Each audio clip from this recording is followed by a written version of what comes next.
Everyone. Welcome to the H.F. Langenberg Memorial Speaker Series. This is our first event of 2026. The series is brought to you by the Hammond Institute for Free Enterprise in the Plaster College of Business and Entrepreneurship here at Lindenwood. I'm Grant Black. I'm director of the Hammond Institute and your host for tonight's exploration into the mysterious world of Missouri's taxes. Since its inception in 2017, the H.F. Langenberg Memorial Speaker Series has aimed to bring leading thinkers and scholars right here to our doorstep in the St. Louis region, sparking meaningful discussions that resonate within our community.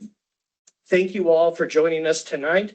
Your enthusiasm for exploring ideas that shape our lives is what makes events like this truly special. I encourage everyone here to connect with one another. Feel free to take a moment now to introduce yourself to your neighbor if you haven't already.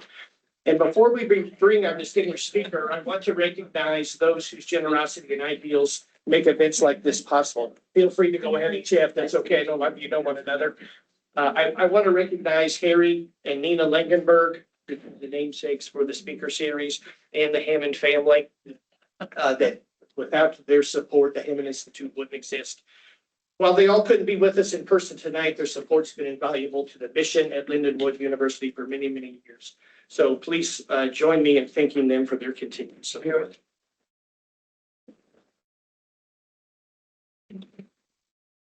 Tonight's topic of the tax system in Missouri is timely, it's certainly relevant, and it's often not well understood.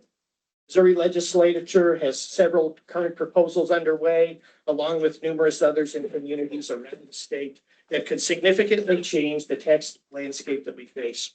So while many like the sound of lower or eliminated taxes, economic reasoning reminds us every choice comes with trade-offs and that we must carefully weigh the expected benefits and costs.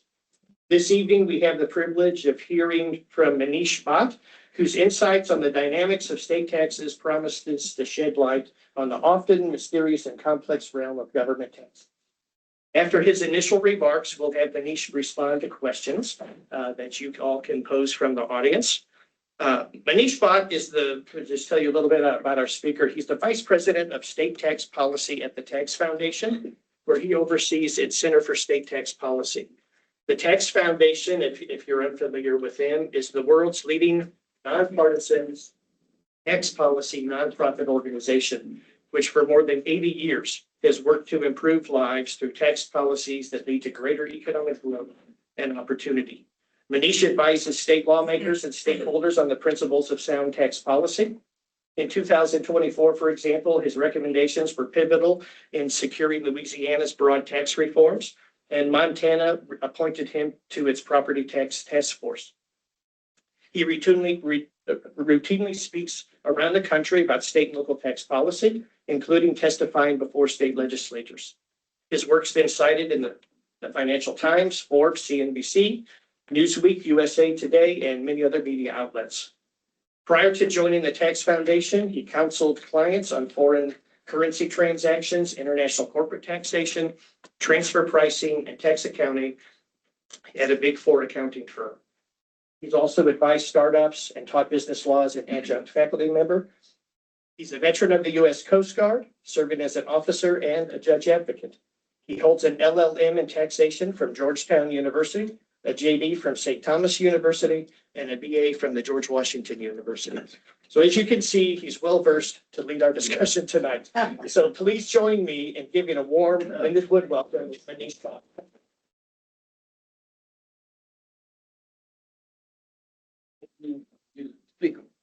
Hope you all can hear me okay. It is a privilege to be here with you.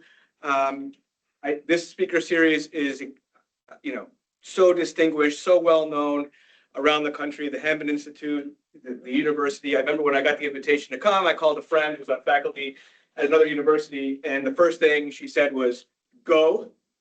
Great students, great families, great institute, great college, great university, great town."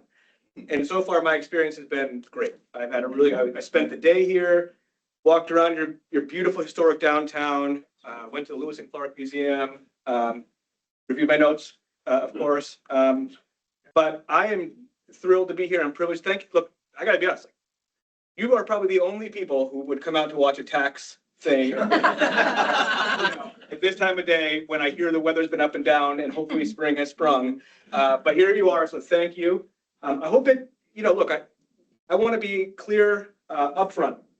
Tax policy is one of those things where we sometimes are going to disagree. And I welcome, I'm all in on that, because with the disagreements about tax policy, whether you're talking about the income tax, the property tax, the corporate tax, sales taxes, unemployment insurance taxes, use taxes, excise taxes, VAT taxes, there's opinions all over the place. Economists disagree. I'm a lawyer. We argue all the time. That's our job, right? So I really love the polite and the respectful disagreement. And I'm imagining in this room, there's going to be someone who's going to say, I disagree with you. And I'm happy to have that discussion. As was just introduced, the Tax Foundation is a nonpartisan, nonprofit tax research and policy organization. So I have relationships with Democrats in state houses, with Democrat governors, with Republican lawmakers, with Republican governors, with Republican lobbyists, with Democratic lobbyists. But we're a 501c3.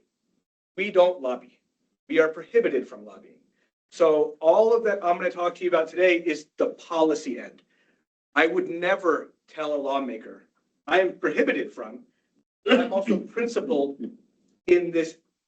The organization is principled in that we do not, will not, cannot tell lawmakers whether they should vote up or down on a bill. We only discuss what the policy outcomes of a particular decision might be. At the end of the day, they agree or disagree, our job is done. I also want to clarify the Tax Foundation is based in Washington, D.C. We have an office in Brussels that handles our global work, mostly in the EU and part of our OECD countries. So we have two offices, one in Brussels, that's Tax Foundation Europe, and then we have Tax Foundation US. Importantly, I don't live in Washington, D.C., so this is not a, hey, I'm here from Washington and I've got some answers, okay? This is, I live in Texas, spend a lot of time in Florida, and I'm from Wyoming. So, pretty far from Washington, although I did spend some time there at Georgetown, as you heard. So, we do think tax policy can improve lives. We also think unsound tax policy can make life harder, okay? The principles of sound tax policy, the lens through which I'm going to have this policy conversation with you today, is focused on four things. The first is simplicity. We can all agree the tax code, whether it's Missouri or the federal code or any code, is anything but simple.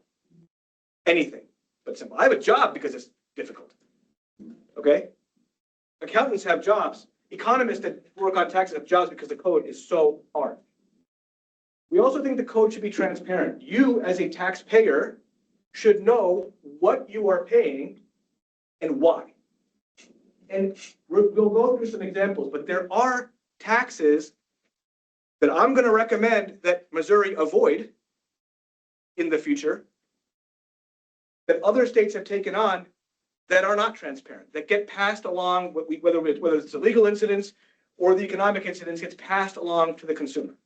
That's not a tax that is transparent. We think the tax code should be neutral. It's not the tax code's job to pick winners and losers in the market. The market does a really good job of that. So neutrality is a principle of tax policy that is often overlooked. We're going to talk about a lot of places where neutrality is definitely overlooked. And the last thing is the tax code should be stable. Okay, tax code should be stable.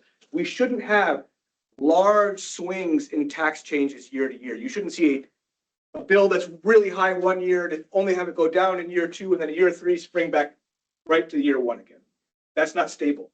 Investment decisions, residency decisions are based on stability. So tax codes should be stable. I'll give you an example of a policy that was unstable. Michigan had a triggered income tax rate reduction. I believe it was 4.25% down to 4.05%. it was triggered based on revenue. In year one, it was triggered. Boom, went down to 4.05%. And immediately, the governor and the attorney general said, nope, it has to spring back up to the original rate in year two. That's not how stable tax policy works. You should be able to bank on a triggered reduction being reduced. So that's when I say stability, that's what I mean by stability. This map up here, and I don't know how the slides get distributed, but you're more than welcome to have them or take pictures. This talks about non-resident filing of income taxes on a single day work. So if I fly, I'm very compliant. But if I fly to a state where I have to pay taxes because I checked my email because I got off the plane, this map shows you how diverse our country is. Some days, some states are 30 days. Some states are income based. Some states are check your email in Newark Airport. Okay. So it looks convoluted. It is a flaw in the system, but it's a feature of the map. Okay. And we're going to go through a lot of maps today, but I just want to show you when we talk about diverse tax policy, the laboratories of democracy are alive and well in tax policy. Okay. They are alive and well. All right. So what are some recent trends? I'm here to talk to you about Missouri policy. I'm here to talk to you about income tax, property taxes, and your competitiveness. But you can't have that discussion if we don't know what's happening around the country. In recent years, no surprise to anyone in this room, revenues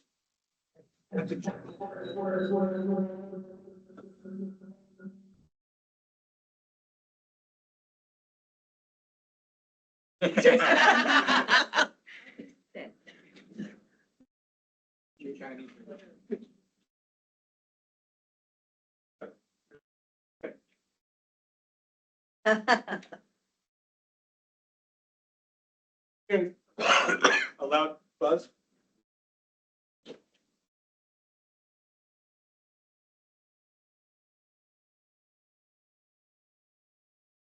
Hear you just fine. Sound great in the front.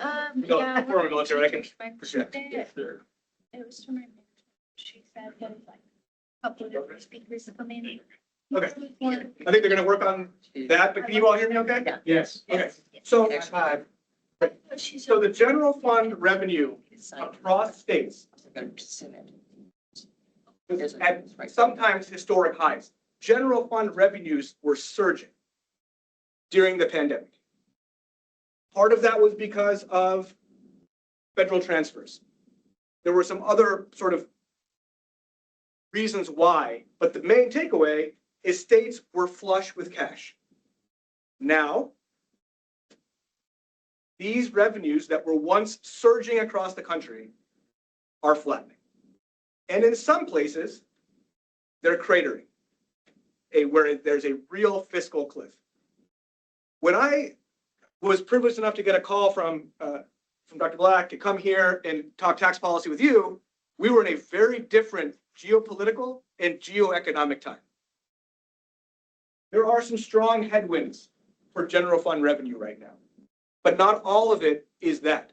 We are just seeing a general state of general fund revenue flatten across states. But when revenues were high, states took that opportunity to make strong tax reforms. Over 20 states, 26 states cut individual income tax rates. Over a dozen, around 15, cut corporate tax rates. Many of those states did both. Okay, many of those states did both. At the same time, we know that pandemic brought on the boom towns of old became the Zoom towns of today. Remote and flexible work. I work remotely. I'm a product of that. Remote and flexible work took off. You can now live and work in a place that you recreate. You don't have to live in a place that you don't want to in many cases. So this is the tax landscape that we're in. General fund revenues were surging. They're flattening now. States took 5 years of solid tax reform. And now we're in this migration pattern.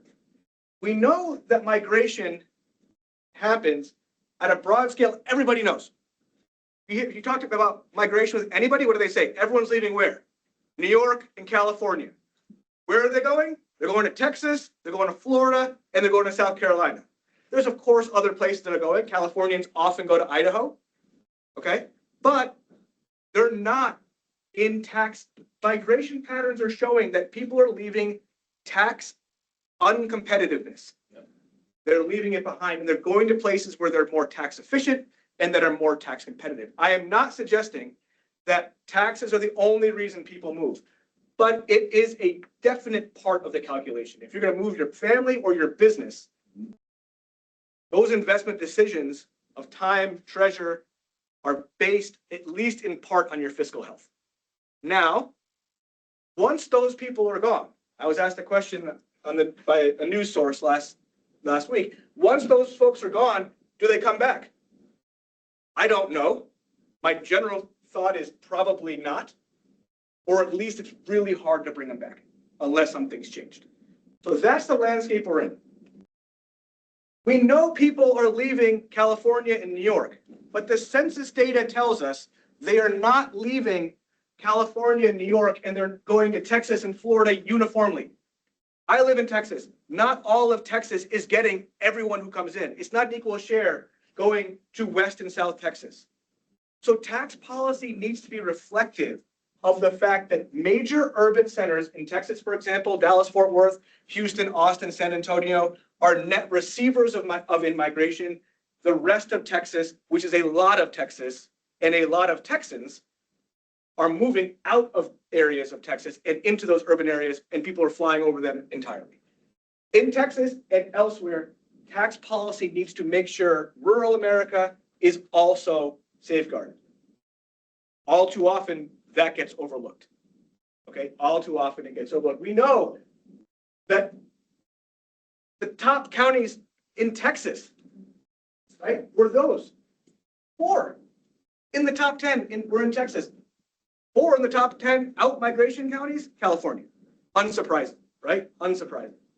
We saw AGI, we saw adjusted gross income gains in Florida and Tennessee, and importantly, Louisiana saw all yellow almost no increases in adjusted gross income. Now, the dates on this census data is 21, 22. In 24, Louisiana, to stem the tide of out-migration, said we have to do something. Let's revamp our tax code. Let's get more competitive. Let's do it. And they went all in. They cut the corporate rate. They flattened the corporate rate. They flattened and cut the individual income tax rate. Made some on the margin sales tax changes. Did some great work on other corporate policies in the tax realm, and they're far more competitive. And they're going to start seeing that gain in the years to come. So that's how tax policy can work. But again, they're leveraging money when general fund revenue was high. So what did we see? When we came out of the pandemic, and I don't, to be honest, have any idea when that was.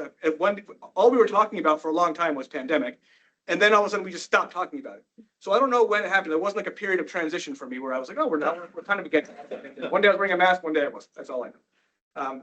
But we thought in 23, we're going to see states say, we've done enough reform. So we prepped the playbook. We said, you know what, maybe rate cuts aren't the best thing for your state, but there's some structural changes you can work on. 23, we saw a lot of tax reform, a lot of rate cut. So we said 24. 24 is the year where we're going to see the slowdown. Saw a lot of tax cuts in 24. 24, we said 25 is the year we see tax cuts. No, didn't. 2025 saw 8 states reduce their individual income tax. 8. Oklahoma took 6 tax brackets, 6 uncompetitive tax brackets, and condensed them to 3, with plans for further reductions with what we call in the tax world triggers. This idea that with certain revenues you can cut taxes more. Ohio was yet another state that joined the flat tax revolution. We've had a flat tax revolution in this country with more and more states opting into flat taxes. Corporate, 3 states cut corporate income taxes, saying, you know what, we're gonna do it. Some states said we're gonna bring in permanent full expensing or bonus depreciation under 168K of the federal tax code. Louisiana got rid of its capital stock tax. That's not a term that a lot of people talk about, but the capital stock tax essentially is a tax levied on the capital stock of a business, regardless of profitability. Okay? It's regardless of profitability. Some states have that. Some states have an inventory tax. Some states have both. Both are taxed regardless of profitability. So Louisiana got rid of that. It was done in 2024, effective 2026. Sales and use taxes. We saw this is an increasing trend. States opting to not tax groceries. I will say, despite what you may think, sometimes when you opt to not tax groceries, the argument is, well, grocery tax, sales taxes are regressive. Higher share of lower income families is spent on things that are necessities, so exempt the necessities. There are use cases where that's probably true. We can adjust the rates to reflect that, but sometimes when we exempt groceries or we do large scale exemptions in the tax code, we end up having to raise rates because that revenue is now no longer in the system. So I as a cautionary tale, would warn that the sound tax policy here is to tax at low rates, but with broad enough bases to keep the rates low. Otherwise, you run into a potential where you're actually the problem you're solving is regressivity, but you're actually creating it because you're narrowing the base such that the rate cannot come down. We see that not just in sales taxes, we see it in income taxes, we see it in property taxes, we see it across the board. But this is one example. Illinois did it, but allows counties to levy it. Here, machinery and equipment used to provide broadband services exempt from state and local sales taxes. Many arguments for it. Again, another example of a base that has been narrowed such that can sales and use taxes by and large come down. Now, in this case, it's a fair one. This is a business to business tax exemption. Now I'm going to come back to why business to business transactions should likely not be taxed, but I'll come back to that. All right, so the big thing that lawmakers around the country, state houses all over the place that I talk to, my colleagues talk to, there's a few things that are on the mind of every legislator. One is, what do we do with this One Big Beautiful Bill Act? As you know, there were some provisions in the One Big Beautiful Bill Act, HR 1, that were, I think, held by many to be pro-growth. Those are the business deductions. The exemption. The deductions, the bonus appreciation rules. There are other provisions that are largely seen as unsound tax policy, but we get into a place where, very frankly, good politics doesn't always make good policy. So no tax on tips, the no tax on provisions as they relate to overtime, in a silo, I think many would say that sounds great. But in practice, if a tipped worker, let's say a worker who's working at a restaurant and earning tipped income, a lot of tipped income, at least part of the income is tipped. And let's say the take-home wage at the end, whether it's with tipped income plus their hourly rate, their hourly wage, is equal to what a bank teller would be making. Well, guess what? The bank teller is taxed on all of their income. They have no exclusions from it. So we've essentially shifted the burden onto the same income group. So sometimes in tax policy, and I'm going to say this a couple times tonight, good politics doesn't always make good policy. Okay, conformity is a big issue as it comes to taxation. All conformity is, and I'm sure you know this, but I'm just going to say it. Conformity is how closely does your state tax code align to the federal tax code? There's ways that conformity happens. Some states are rolling. Missouri is a rolling tax state. So as federal provisions change, Missouri provisions change, but you can opt out of certain provisions. Some states are static, meaning they conform to the tax code at a particular time in history, the federal tax code. Some are current. Georgia is current, static current. Idaho is static current, meaning they're fixed in time, but they brought it up to the current code as of January 1, 2026. Some states like California are what we call static lagged, meaning they conform to a date that is not anywhere near today. California's tax conformity to the federal code is 2015. A lot has changed in the tax code since 2015, but nevertheless, they're static lag. And then obviously, when it comes to corporate and individual, the states that don't have income taxes, well, we don't worry about it. But this is a big issue, the conformity issue. How much should we conform? Should we conform to the entirety of the One Big Beautiful Bill Act? Should we not conform to the no tax provisions? Should we not conform to the corporate provisions? States are wrestling with that. The two big areas we see them wrestling with are bonus depreciation, 168K. What these provisions are their expensing provisions. They allow a qualified investment into it's defined in the law, but whether it's machinery or warehouse or whatever, to take an immediate deduction upfront for the cost, expense that cost immediately, as opposed to using the complicated depreciation tables that we're all used to dealing with, right? The purpose of that is it makes the asset able to be profitable in year one.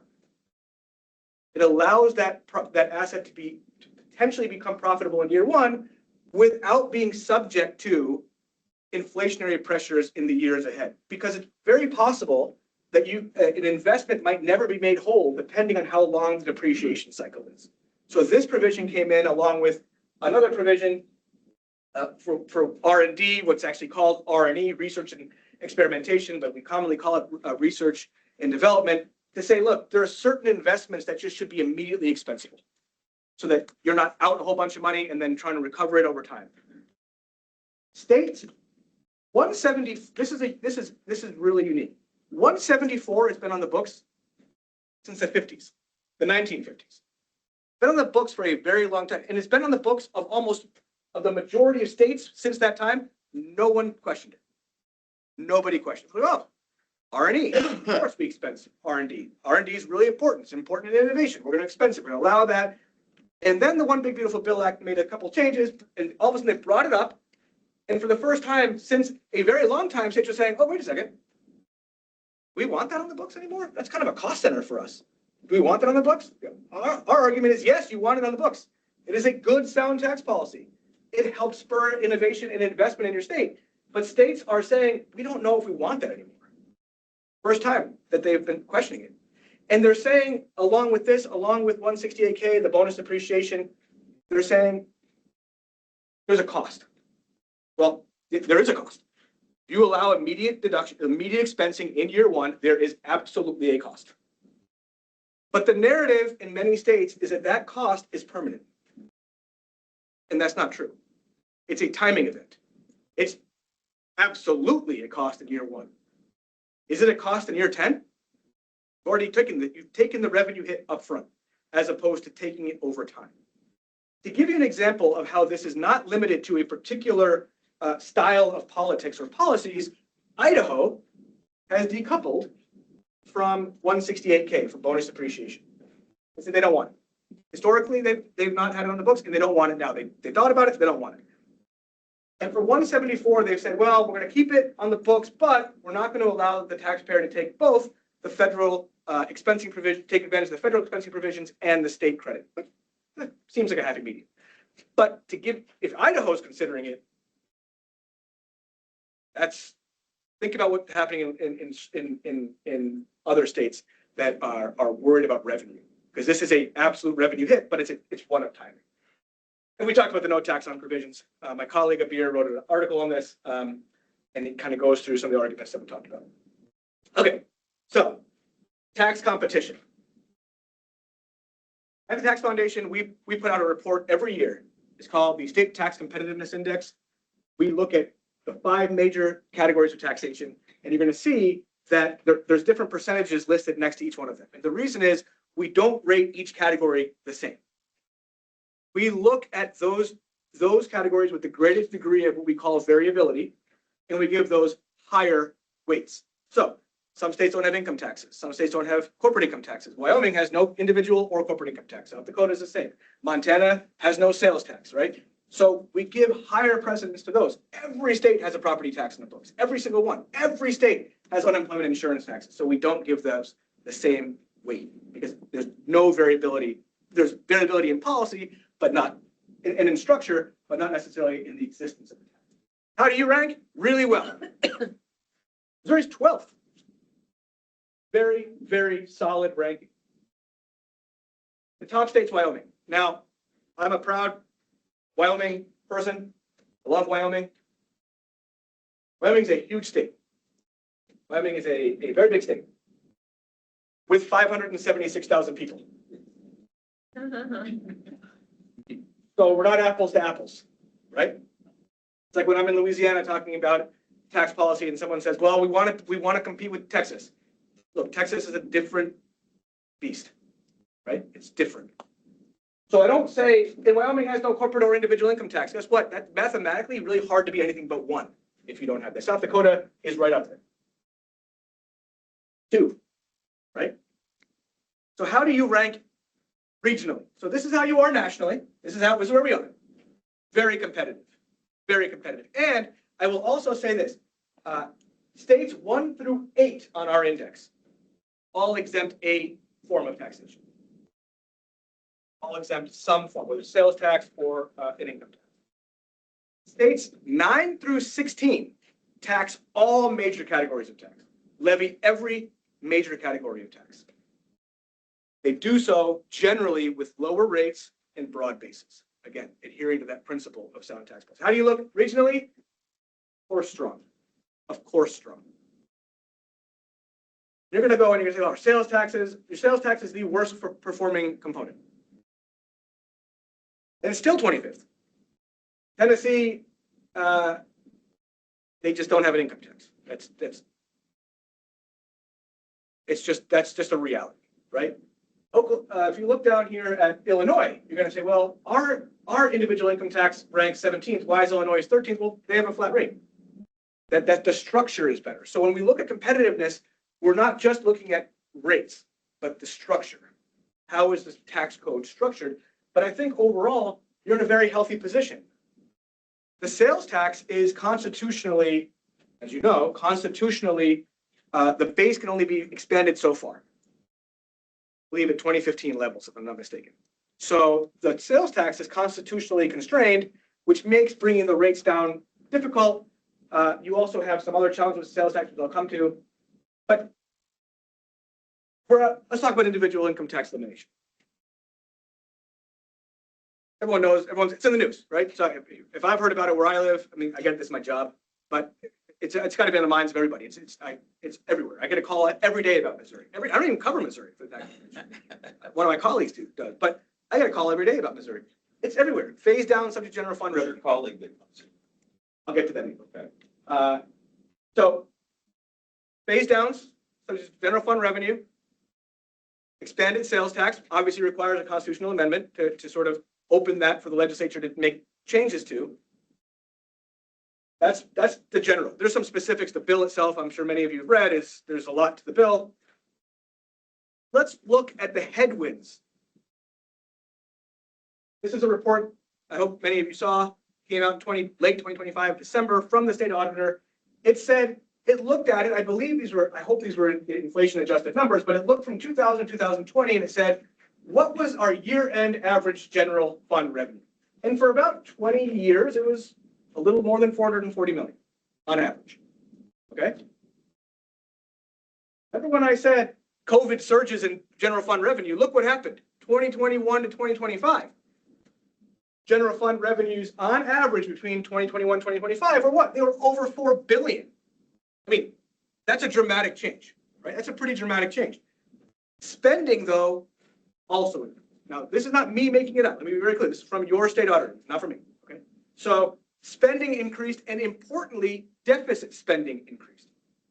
And deficit spending is projected to continue. Okay, deficit spending is projected to continue. You layer on top of the fact revenues in the state plus spending from the state has outpaced inflation. So that's just the general revenue picture.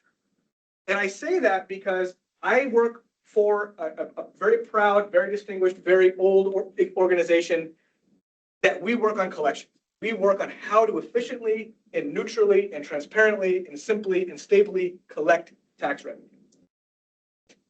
But you can't have a tax conversation without a parallel spending conversation. And spending picture right now in Missouri seems challenging. The natural question comes up. Historically, regionally, what does this mean? What can Kansas teach us?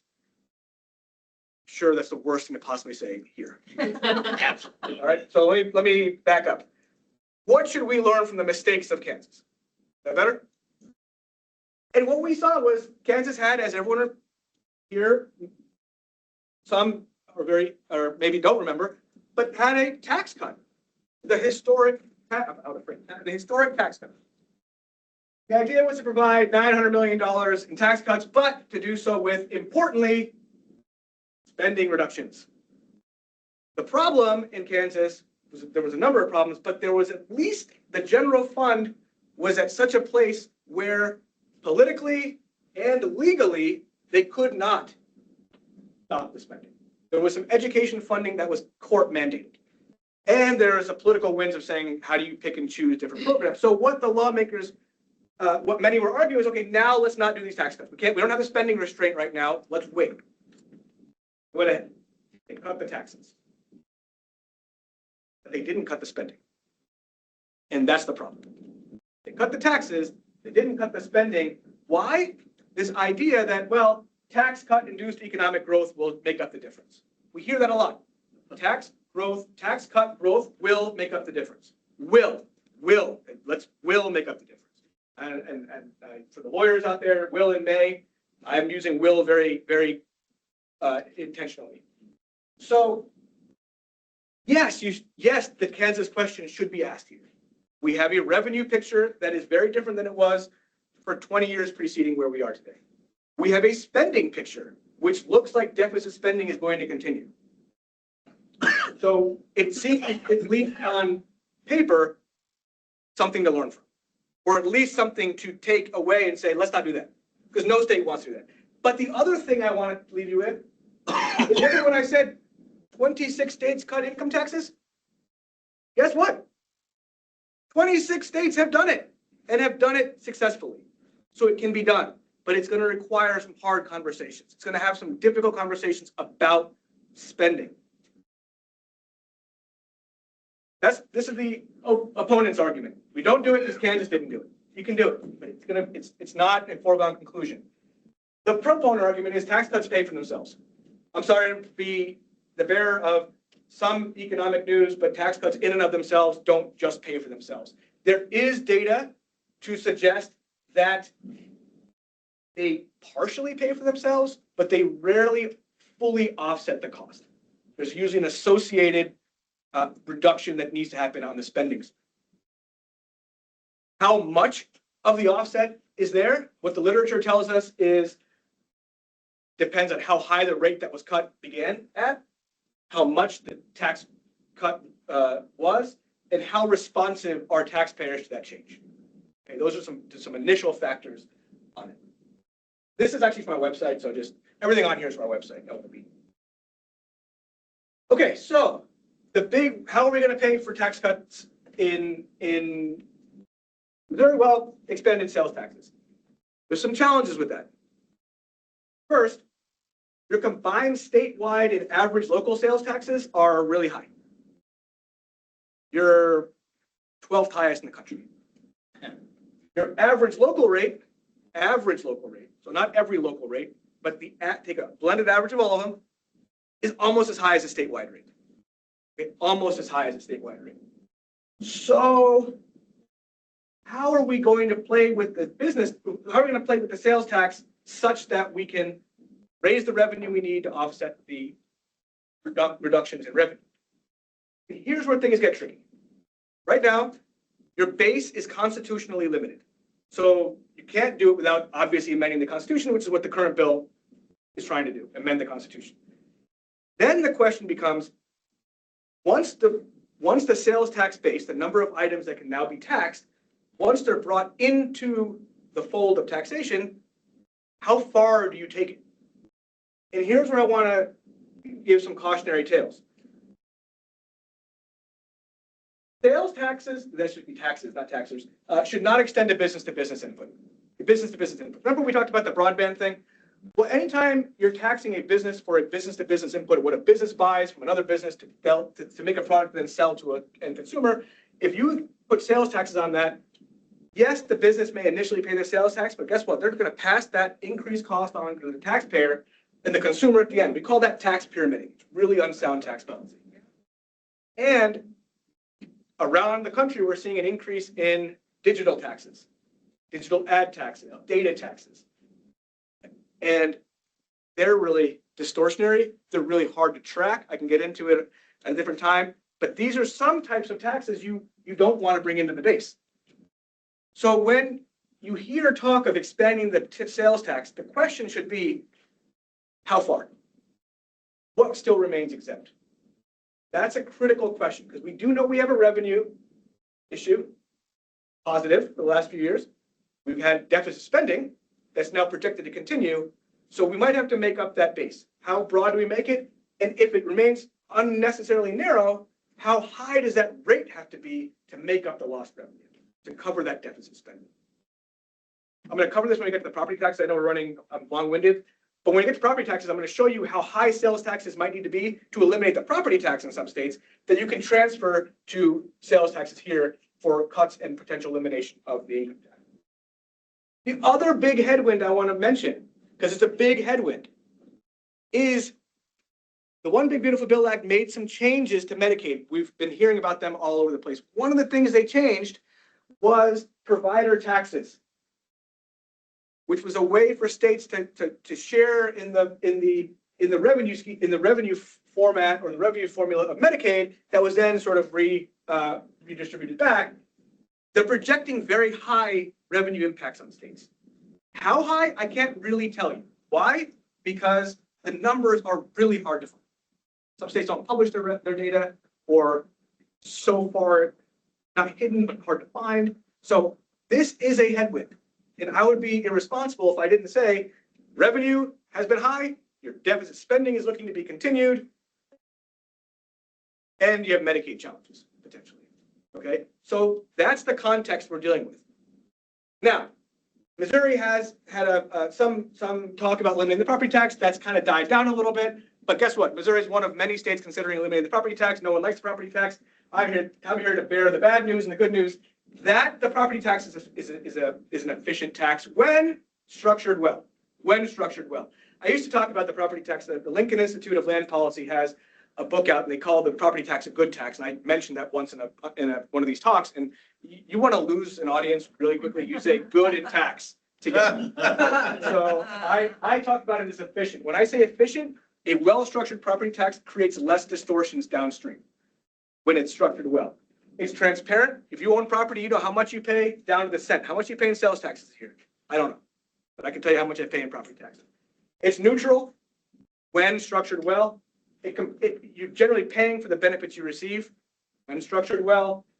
And as I mentioned, it's self-reinforcing also. As our services get better, our home values go up, right? What's the big problem in property taxes? Property values have been surging around the country. In some places, they've gone up 40, 50, 60%. Mountain West, where I lived, where I do a lot of work, 40, 50, 60%, some places more. The question you have to ask yourself is, why? Clearly, there was inflationary pressure on the cost of governing. No question about that. 40% inflationary? 50%? Are you getting more or better government? And that's if you want it, okay? But guess what? Instead of adjusting rates down, localities kept, I'm not saying this happened here, but I'm saying in other parts of the country, localities didn't lower rates, so the coffers grew, or at least potentially grew when reassessment happened. People were paying more, over 14%. Government was collecting less because of inflation. That's where we are, okay? How high are property taxes in your state? I would encourage you to take a look at this map. It's interactive, it's on our website. Your county, we break it down by county using relevant data. We're actually putting new maps out very soon, so we have updated data based on what we have. Property taxes property values, I should say, have risen faster than inflation. So I can talk all day long about the property tax being an efficient tax, but these numbers don't lie. Challenging environment to talk about property taxes when everyone's getting taxed or feeling like they might get reassessed high. So there's a scramble. There's a scramble to reform the property tax. How do we do it? Lawmakers around the country are wrestling with that. And let me just say, I talk to a lot of lawmakers, a lot of staff, a lot of elected officials. I know, I want to publicly say this. I have never met one elected official who went into government to make people's lives worse. Okay? But well-intended policies do have outcomes that are not always positive. Okay? So a lot of states, Texas is looking at homestead exemptions. The idea they're going to exempt a portion of an assessed value of a home, not of a business, of a home, and not of a second home that may be rented out. These shift the burden. In Texas, it's $140,000. It was $100,000 a few years ago. It was much less a few years before that. I can say this, I live in Texas. There are a number of school districts in Texas with median home values below $100,000. Where does that lost revenue go? Who pays for schools? Who pays for the fire? Who pays for the police? Who pays for the roads? The state. So now you're going to have every Texan picking up the bill for another part of the state. That's just the shift that we're having. Or you transfer the burden to commercial property. And in Texas, like in many places, apartment buildings of 4 or more units are commercial property. So now you've transferred the burden of property taxes from residential homeowners to renters, those who may least be able to afford that increased burden. Other states say, valuations have been rising, let's cap the valuation amount by capping assessments. Okay, makes logical sense, except it creates a lock-in effect. If you have been used to having low valued property, low assessed value on your property, there's no incentive to move to a bigger home that will trigger a new assessment when your family size changes or your purchasing power changes. That reduces inventory for first-time home buyers or for low-income home buyers. It also discourages new renovations of your home because that would trigger potentially a new assessment. It also disincentivizes new construction. Look no further than California. Prop 13, which is a famous assessment limit, tried to solve for this. Said, we're going to make it portable, like Florida. Take your assessment with you as you go, your favorite assessment. Well, that's great if you've been in a home for a long time, but if you're a first-time buyer, the same problem. So other states say, well, gosh, property values have risen, so therefore the rates, they're going to pay more property. Let's cap the rates. Capping the rates does nothing to combat surging valuations. It's just a lower rate. So other states say tax swaps. Here's what I want to say. We're going to swap the income tax for the sales tax, potentially here. Other states say, let's swap the sales tax for the property tax. It rarely works. It rarely works. New Jersey instituted an income tax in the 1970s. Why? To pay for property tax relief. And what happened? New Jersey has among the highest income taxes and the highest property taxes in the country. It didn't work. They're really hard to track, and they're really hard to keep rates reasonable. The best and most sound property tax reform are levy limits. Levy limits are a constraint on the amount that government can collect. It's a revenue constraint. You set the revenue amount that's adequate, what's needed, and you adjust it in future years for things like population growth and inflation. You don't include new construction in the levy because they need new roads, new schools, and new police, but eventually they get there. Now, it's the most neutral way to reform the property tax, by far. Less distortions, no shifting if it's structured well. It's a collections cap. As everyone's valuations go up, we still have to stay at that revenue cap, so we bring rates down. If you have a downfall, then you raise rates later, okay? But they're the most neutral. I want to say, you can lift the levy limit. Here's one of the concerns. You can lift the levy limit at the ballot. Of course, you should have the ability to do that. But oftentimes these levy limit votes are scheduled in off election years when voter turnout is at its lowest. That should be avoided from a policy perspective. And the big problem right now for levy limits is the amount of debt on public books. Because guess what? The debt needs to be serviced, and it will continue to be serviced, and it will be outside the levy. It'll be outside the revenue cap. but it is, when structured well, the most neutral.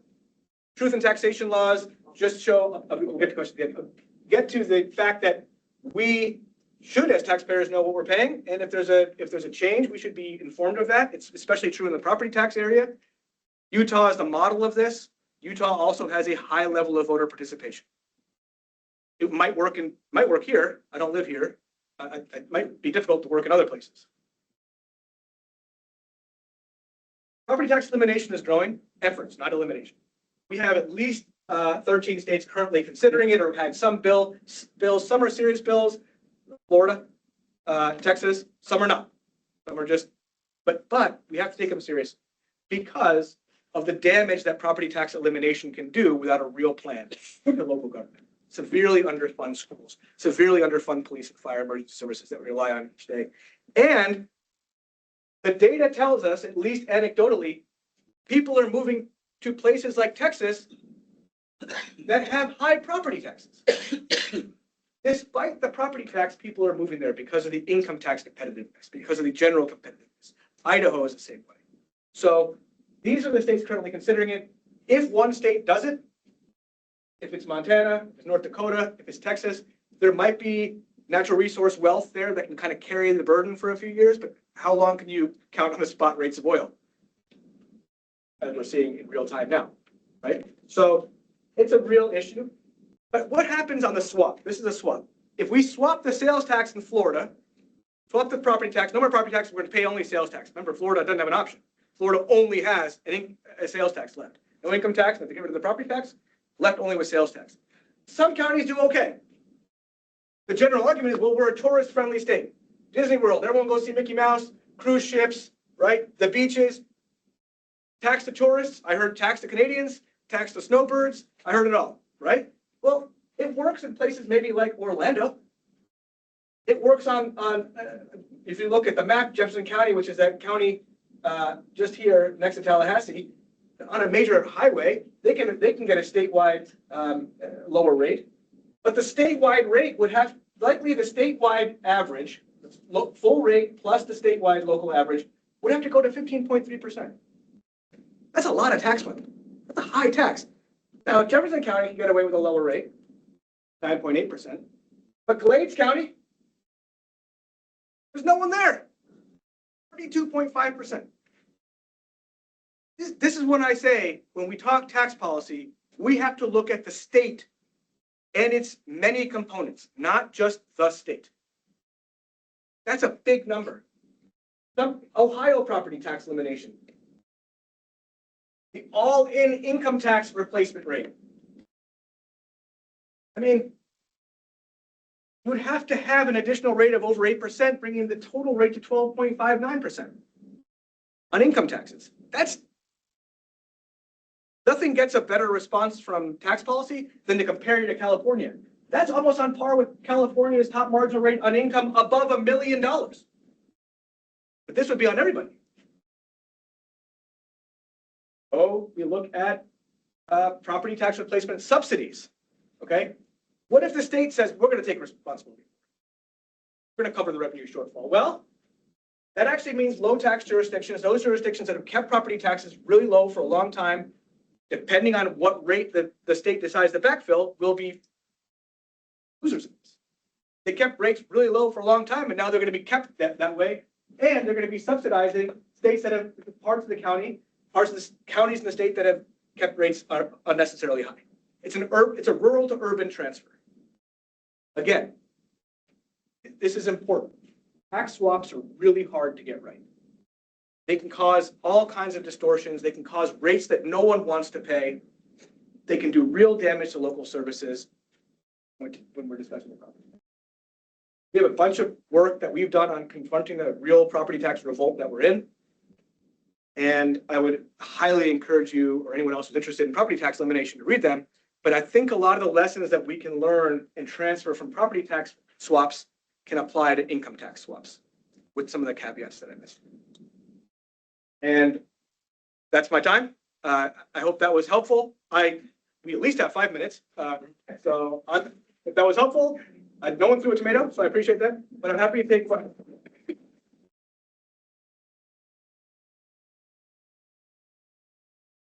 gonna check your mic for 1 second. Forgive the temperature in here. This is an anomaly today. I think with the weather change, the building systems had some issues. So forgive me that it's warm because it wasn't like that. And forgive the sound. We're not sure what happened. We haven't been able to troubleshoot it. We've got a few minutes for questions, if that's okay. I'm gonna try to go around with the mic. And so I'll let you sort of pick where we want to start. Down here earlier, and then take two and at least three. Hi, everybody. So you talked here at the end quite a bit about, first of all, great talk. You talked quite a bit about, you know, property taxes. There's lots of reasons why people don't like property taxes. Personally, I think facing hordes of outraged taxpayers is a feature, not a bug. However, in regarding simplification, what are your thoughts on shifting, not in terms of, say, property taxes to sales taxes, as you mentioned? We do have a split rate, and I always found it very puzzling. And at first I was thinking, well, this is dumb. Why consider it at all? And came to adopt actually the opposite view myself of just saying, hey, land is land, perhaps coupled with some other form of land reform or zoning reform. And I really liked the idea. I took a picture of it, put a cap on, basically on the amount that can be paid in total, as opposed to a fairly controversial. Some people really like it, especially if they're over the age of 65. Others call it, special rules for special people. In the senior property tax reform we've had. Personally, I don't care one way or the other on that one. You can see both points. But in terms of, like, there's still a lot of room here, and it's property taxes, like a lot of others, are things that have just like grown and metastasized over time, and there really is very little rhyme or reason or philosophy under it. Yeah, it's great questions. I hope everyone heard those.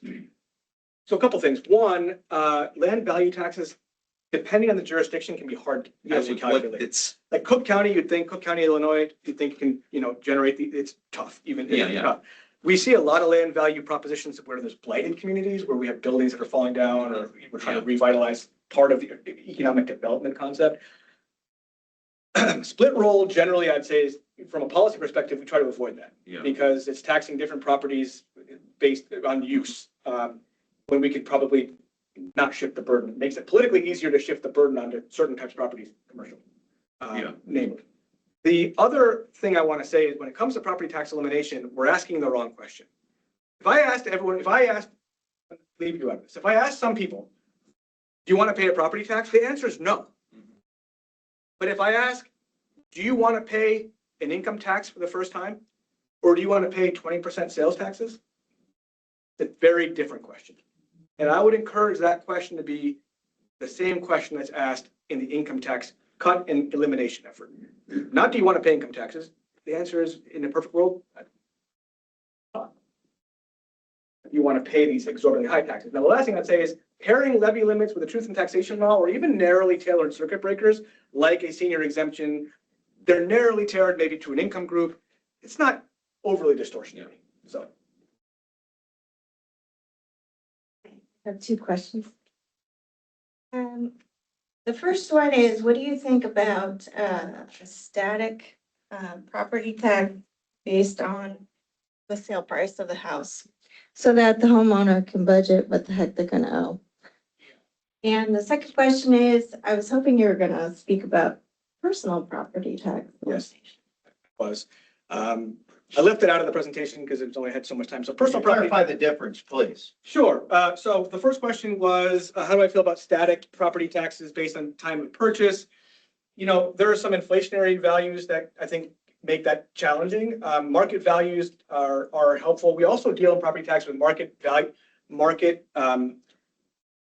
the capitalization of the property tax into the market value. So lower property taxes tend to be lower property taxes that are levied on a property tend to be associated with higher value homes, and vice versa. So there's some benefit to seeing not just a fixed time if you bought a home in 1975 for 50,000 when the value of the dollar versus today is very different, right? Not that you bought a home at that time. And the second question was a really good one. and I forgot it. So could you say that? I was really Oh, property hoping tax. personal property. Personal property tax, yeah, but we see a lot of places, so personal property tax, we think about property taxes as like residential property, commercial property tax rates.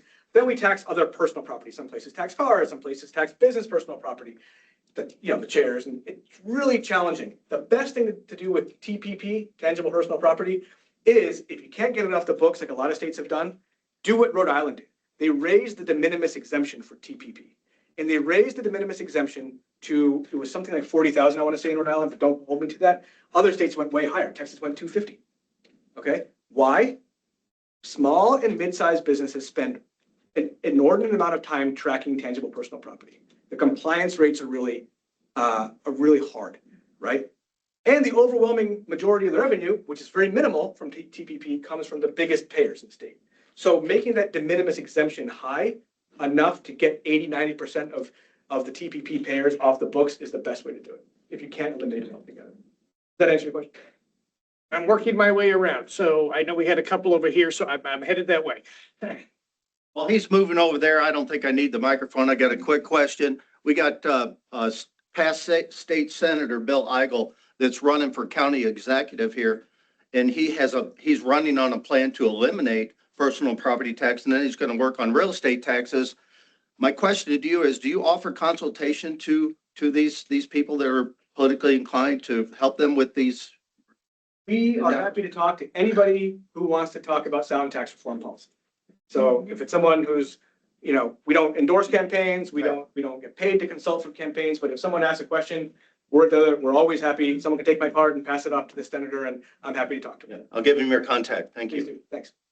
So our state legislature, the current lot that's in Jefferson City right now, they believe that the growth, the way to grow population and become more economically viable for business growth is to reduce the income tax. And so they point to Tennessee strongly and say, look, Tennessee, no income tax, and they're growing. What they don't talk about is the very high property tax and the very high sales tax that Tennessee has.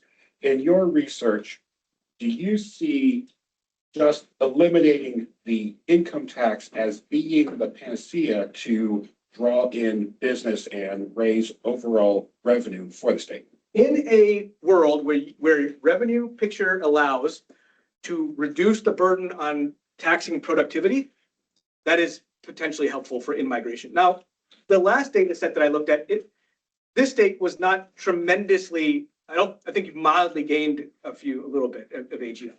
But in order to keep that trend and grow it, you need to have sound tax reform. You can get there with better and more competitive rates, broader bases, but you're doing really well. You're 12th. I mean, it's tough, right? It's tough to break into that top 10, and that's if you want it. What I would hate to see is your sales taxes get so far out of control that it erodes any competitive gains that you would have made from an income tax cut or an elimination. Because the revenue picture right now, at least here, I think needs to be strongly considered about avoiding the Kansas-style debacle of spending never got cut. And that's why they had that bounce back. So is it the panacea? I'm not going to say it's a panacea. I'm going to say it can help, but it can hurt if it's not really carefully thought through. Oh, and I'll say this, once businesses leave and once residents leave, I think it's hard to get them back. I got two unrelated things, but I'll talk real fast for an 81-year-old man. I went to school with three different people who wound up at the South Dakota Department of Revenue, graduated from South Dakota State. It's a value-added tax, and the citizens didn't know what they were paying. It went on everything, and you asked them, how do you like that? They were paying a 6% tax. It was on everything. Second thing, I had two friends that audited out-of-state contractors with that 2% tax. And I said, how do you know how to do your audits? Totally dependent on the pennant race. They said, we're in St. Louis because St. Louis is making a run for the pennant. So we're here for 3 weeks and we're auditing. And I wish Lloyd over here would stop showing up for audits with golf clubs on his back because it looks a little dicey. Now, how do you get, because nobody thinks they're overtaxed in South Dakota, and boy, are they overtaxed on those sales taxes. The sales tax picture is difficult there for sure. The reality of it is they have no income tax on individuals or corporations.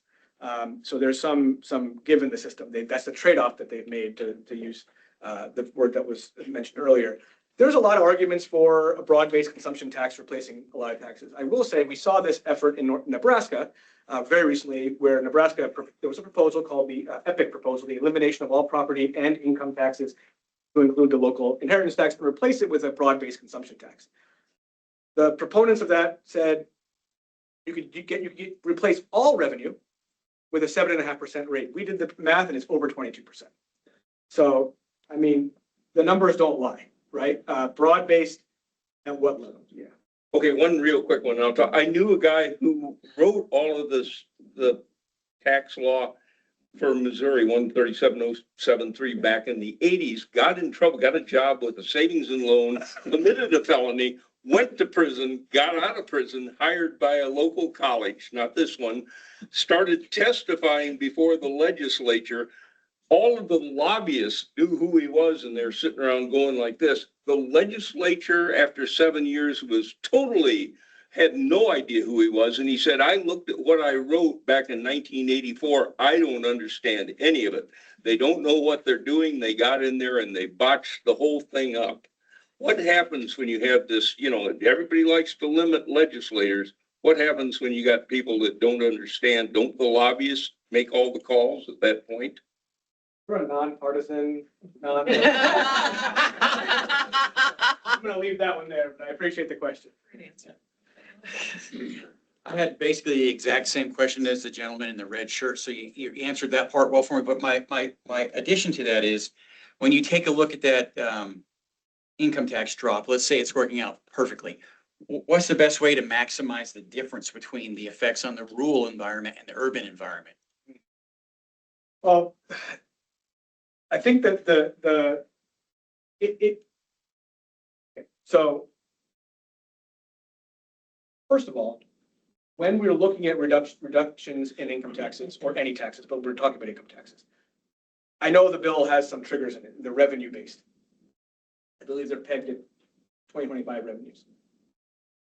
Some states make the mistake. I'm not saying it's in the bill here because I don't think it is, but I don't have it in front of me, that they trigger a reduction, but they peg the actual amount of the trigger or the next trigger based on bad information. So sometimes they'll say, well, if you have 2% growth, well, if you're coming out of a recession and you have 2% growth, you're triggering a reduction in income taxes when the state can least afford it.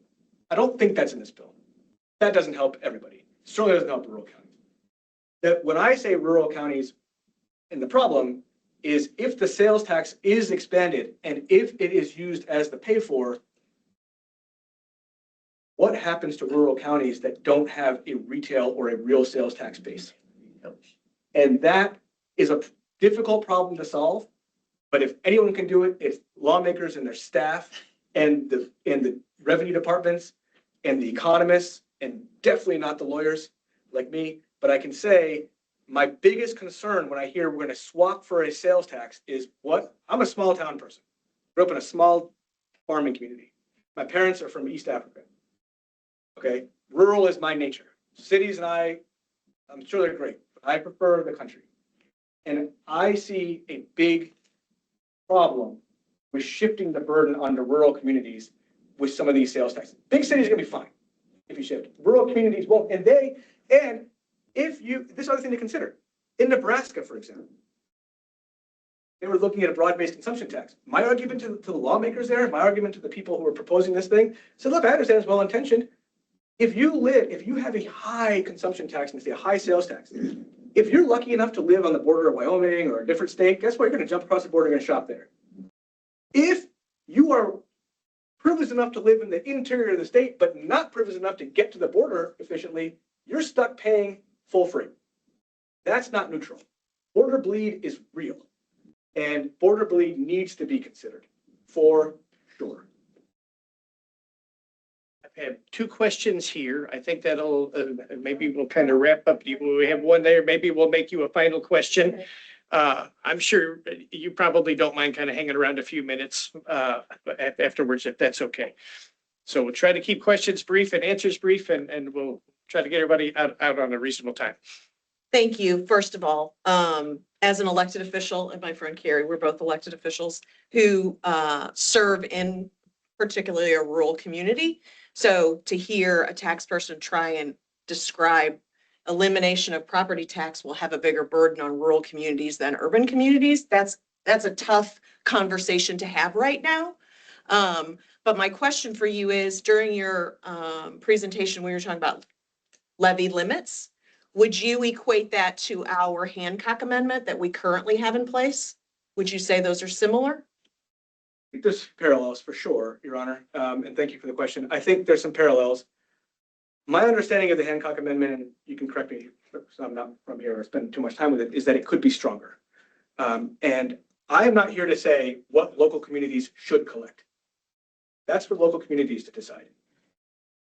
But if we're looking at neutral tax policy, a constraint on the revenue, whatever that number is for that particular community, is the most neutral way to do it. Thank you. Many years ago, when I worked, I did computer modeling for large corporations. Now, a complex thing like this, to me, I think that would be something I'd want to try.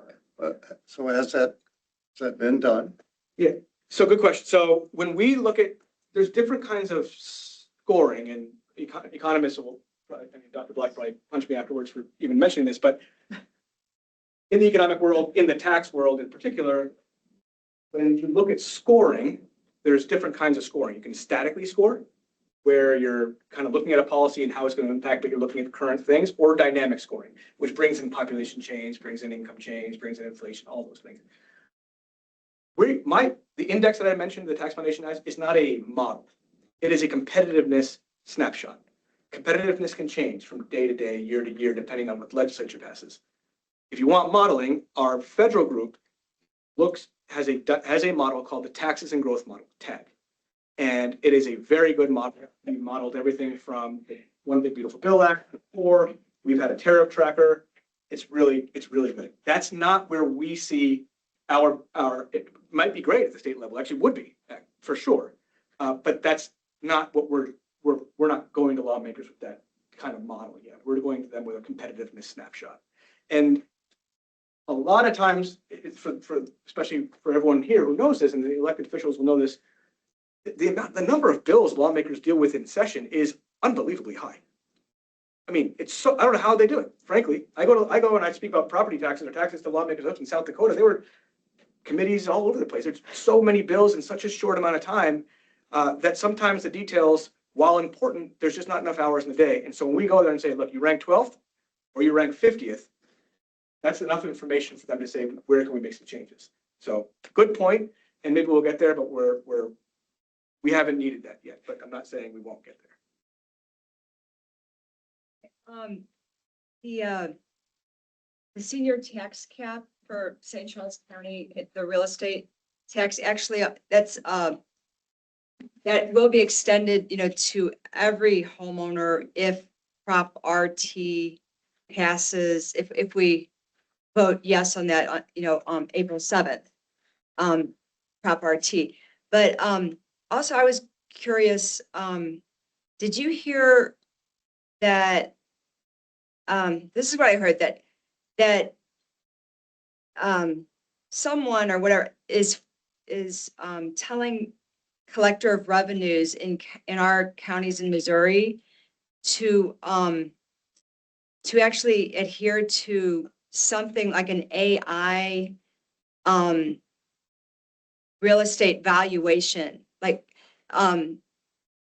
of real estate. So like to get all our real estate in Missouri uniform, that like everyone would have this similar real estate evaluations Did you hear that? And what is your opinion on that? So I haven't heard that specifically from Missouri, but I have heard other states consider it.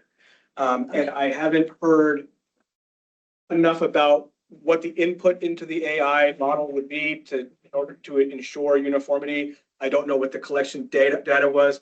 Part of it is also difficult because of assessment sort of timeframes. Some states are 3 years, some states are 5, some states are more. We've had some counties that have had short assessments, long assessments. But so I think there's a lot of variables that go into how efficient it will be. If you're asking me, do I think we're going to see more AI as it comes to the tax world? I have no idea. I would be shocked if we don't.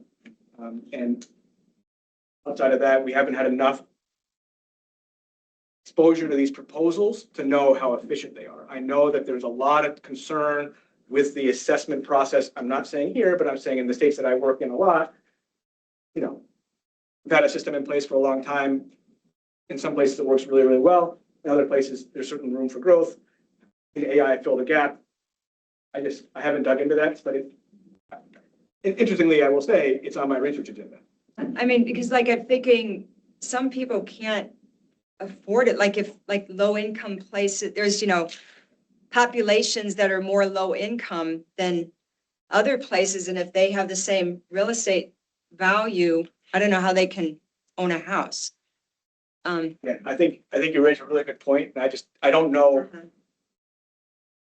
Yeah, I don't know. Based on the benefit principle that we talk about in public finance, or this idea that, you get what you pay for, and therefore what you pay for builds services, and those services improve the value of your home or your property, that's not uniform. But the assessment process should be similar, but I don't know how AI fixes that or doesn't fix that. It sounds like in this case, I don't know how you even make two homes in radically different places the same value. So. Thank you. All right. Well, join me in thanking our guest speaker.